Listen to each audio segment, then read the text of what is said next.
You mean you can't blame the Palestinians?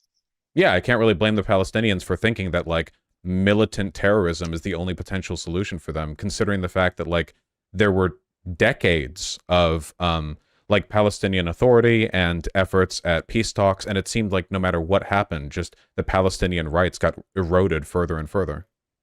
But don't you agree with me that a lot of it is due to the Palestinian leadership? Like there were plenty of opportunities where they had like good offers on the table. And let's be honest, they lost many wars.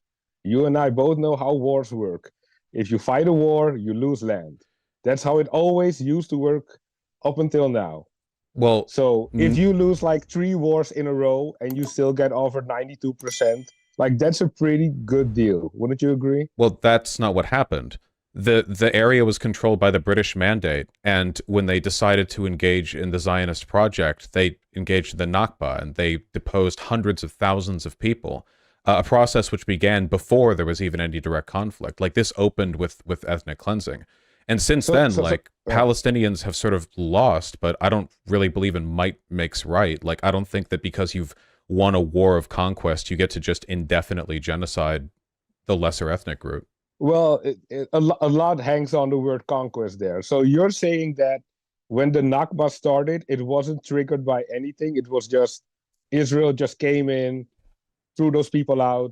There was no aggression initially No, from the Arab states surrounding. There was no disagreement about the peace deal. There were no Arab resentments about this Jewish state in their midst. I don't Is like that the what you're claiming? I don't like the implication that Palestinians and everyone associated with them has to be perfect and peaceful at all times, or it's justified to do a genocide against them.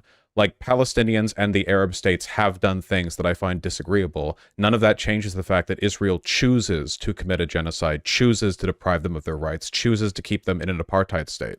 Like, the idea of even if we were to accept the idea that like the Palestinians have consistently been the ones to engage in aggression, which is simply not true. The opening of this whole thing, the Nakba, was predicated by scuffling in the area between like Jewish, British, and Arab groups, but the mass violence was absolutely put forward first, by the Israelis with the sort of like implied permission of the British Mandate. But even with all that taken, like acknowledged, right now Israel has the power, and they are using that power to commit genocide and to commit ethnic cleansing. Nothing justifies that, even if the Palestinians have in the past been antagonistic to the concept of their own removal. I don't like the use of the word genocide because I don't really find the proof for it. Like if you look at the population numbers, they're always going up. I don't mean that like as a corny thing to say or something, but like how is it a genocide when they have all the power Israel has militarily, but the population keeps growing year by year, and you keep claiming it's a genocide? It's a little bit weird to me. Well, the population doesn't necessarily have to decrease for the genocide. But even by the UN definition, it could be like to impose measures intended to prevent births within a group, or to forcibly transfer children, or to attempt to bring about the physical destruction of a group. The reason that the population's been exploding is because a lot of Palestinians are crammed into an open air prison where they have nothing to do but fuck. Like they don't have much going on in there, But like they're forced into a tiny tract of land. They're treated as second class citizens. Their rights are being withered away. They're denied things like power and water and food. And right now we're seeing it. Like right now, like 2/3 of the population of the Gaza Strip is without housing. It's unlikely they'll be allowed to return to northern Gaza, which means this at the very least fits the definition of an ethnic cleansing, But already But 15,000 have died. I mean, it's very clearly like a war for eradication. I don't find it clearly at all. Like if this was a war for eradication, Israel would have been they wouldn't have sent out warnings, they wouldn't have told people to leave for the south or for the north. I'm not sure. So it doesn't really fit. Or is this like all a big facade? I'm sorry. I get if you're saying war crimes, maybe I can get along with that, but I just don't get the genocide claim. And I think it's like unnecessarily troubling to the discussion to call it a genocide Well, they give those when warnings for our benefit, right? Like the only reason, in my opinion, the only reason Israel hasn't just slaughtered all of them is because the world is watching. Like there are limits to what Israel can get away with.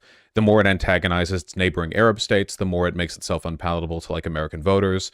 The more Israel has to restrict itself. But in terms of like war for eradication, that's the only direction this is all going, right? Like they've been continuing to expand illegal settlements in the West Bank.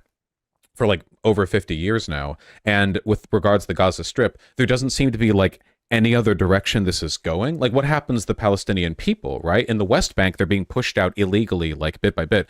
And in the Gaza Strip, it's like, what are they supposed to do? Like they don't control anything. They don't control their own resources, their food, their water, their power. There doesn't seem to be any effort to integrate them. Like if you keep people in a prison forever, like even right now, there are members of the Israeli government that are just openly saying, this is our chance to get them all out. Like they're saying it openly. Yeah. So like I agree with you on this part. I think this situation brings out the worst on both sides, right? So obviously, all the extreme religious Israeli guys are going to seize this opportunity.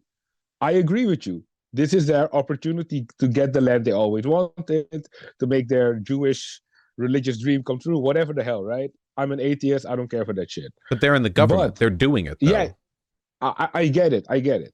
But as long as Hamas exists, that's not going to stop. Right? You agree with me. Like, as long as Hamas is ruling Gaza, those guys are not going to get voted out probably, or they're going to be popular. They're going to have influence. So you're saying all Israel would have to do to genocide the Palestinians is make sure that Hamas is in charge?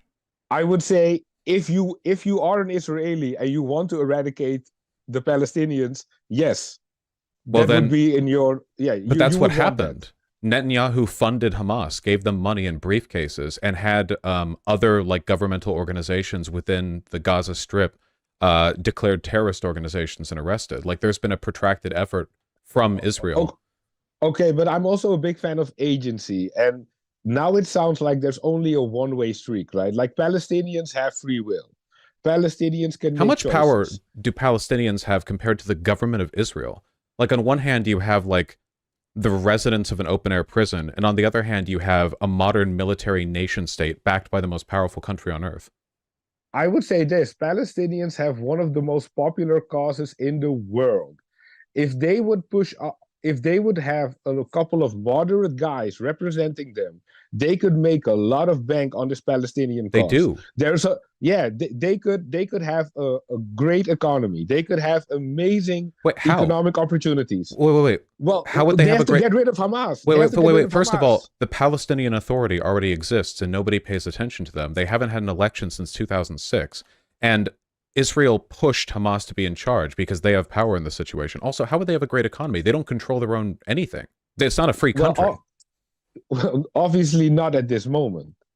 We agree on that. But you, like, geopolitically, don't you agree with me that having Hamas in power weakens their case? Yeah, that's why Israel put them there. Yeah. Okay, but you and I both agree that Hamas needs to go in order for the Palestinians to have any chance. Yeah, but Hamas and the situation that led to Hamas was imposed by Israel. Like, if you continuously ethnically cleanse a group of people and show them that diplomacy doesn't matter because it doesn't lead to any gains, they'll choose terrorism. And that's not Palestinian specific. America did that in the American Revolution. Like, initially, there were missives written to the King of England as a way of trying to, like, mitigate the taxes or try to, like, grant greater freedoms to the colonists. It was only after the chance at diplomacy seemed as though it couldn't, like, even work that we turned to terrorism. And that was what the American Revolution was to begin with. It was terrorism. It was people attacking, like, in a lot of cases, civilian targets, like, you know, royal appointed officials over here to sort of like secure a political goal. Like, this is how it always happens, right? You give people hope for diplomacy, and if you can't give them that, like, they will take violence. But that's not like the Palestinians' fault. That's just what Israel's forced on them.